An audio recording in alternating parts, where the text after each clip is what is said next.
Знаеш ли как да превърнеш 100 лева в 1000 без магия? Айнщайн го е наричал осмото чудо на света. И виж как работи. Представи си, че имаш малко дърво, на което растат плодове. Примерно това са парите ти. Първата година дървото ти дава 10 плода. Ако вместо да изедеш тези плодове, ги засадиш и те станат нови дървета, до година ще имаш още повече плодове, защото сега имаш повече дървета. Като засадиш и тези плодове, на следващата година ще имаш още повече дървета, които ще ти дадат още повече плодове. А ако пак ги засадиш, то тогава ще имаш много повече дървета и плодове отпреди. А ако го направиш отново и отново, сложната лихва работи по същият начин, както спестяваш парите си. Те израстват и правят още пари за теб. И ако оставиш и новите пари да растат, става нещо като вълшебство. Парите ти стават все повече и повече и повече. Айнщайн е известен учен, който е открил много велики неща за света. Как работи, например, светлината, как се движат планетите и дори как се създава енергия.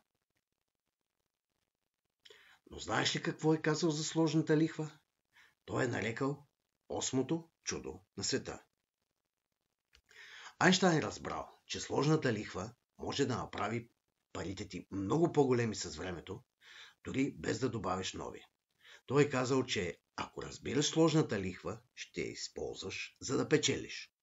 Ако не я разбираш, другите ще я използват, за да печелят от теб. С други думи, ако инвестираш и оставиш парите да растат, ще станеш по-богат. Но ако вземеш заеми, ще трябва да плащаш повече и повече заради същия принцип. И бурканът ти тогава, вместо да се пълни, ще намаля. И интересно се е появило правилото 72 на Айнщайн. Това е доста лесен начин да изчислиш колко време ще ти трябва, за да удвоиш парите ти. Формулата е следната. Годините за удвояване са равни на 72 делено на лихвения процент, който получаваш. Например, ако банката ти дава 6% лихва, ще удвоиш парите си за 12 години, т.е.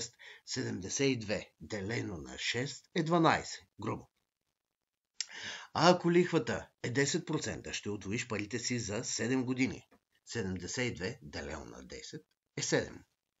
Това показва как времето и процентът работят за теб. И много интересно е, представи си, ако вместо години казваме месеци и вместо 10 е 20. Тогава представяш ли си как можеш да го сметнеш? 72 делено на 20 и това да бъде не години, а месеци. Тогава наистина ще стане прекрасно. И обаче, нека да продължим нататък. Един доста, примерно, така забавен пример с Айнщайн да си представим. Представи си, че Айнщайн има един магически буркан. Ако сложиш в него 10 лева, той ще ги умножи с помощта на осмото чудо. Първия ден слагаш 10 лева. След един месец Айнщайн добавя 10% и вече имаш 11 лева. След 2 месеца лихвата се начислява върху 11 лева и вече имаш 12,10 лева.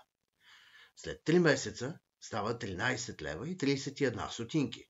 Така, ако оставиш буркана да работи 20 месеца, ще имаш много повече, отколкото си сложил. Какво можем да научим от Айнщайн и сложната лихва? Инвестирай. Някои казват спестявай, но когато инвестираш, шансовете са много по-големи. Така, парите ти ще растат с времето, ако не ги харчиш веднага. Не дай да взимаш заеми, ако не можеш да ги върнеш. Защото така се получава, че ако дължиш пари, ще плащаш повече именно заради сложната лихва и в този случай обаче ти ще си от прецаканата страна. Вместо да печелиш, ти ще плащаш.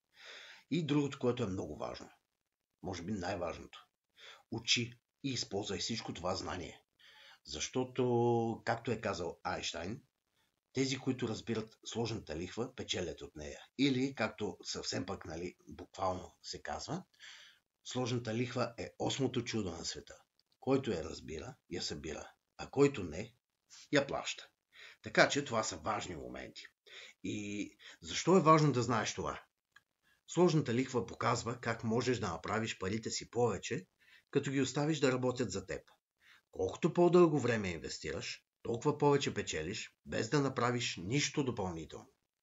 Запомни, ако сложиш парите си в банка или инвестираш, това е като да си засадиш дървета, които ще дават плодове години наред. Забавлявай се с тази идея и пробвай да изчисляваш как ще растат парите ти. И така, сложната лихва е не само математическо правило, но и урок от един от най-умните хора в историята. Ако слушаш 8-то чудо на света, парите ти ще работят за теб.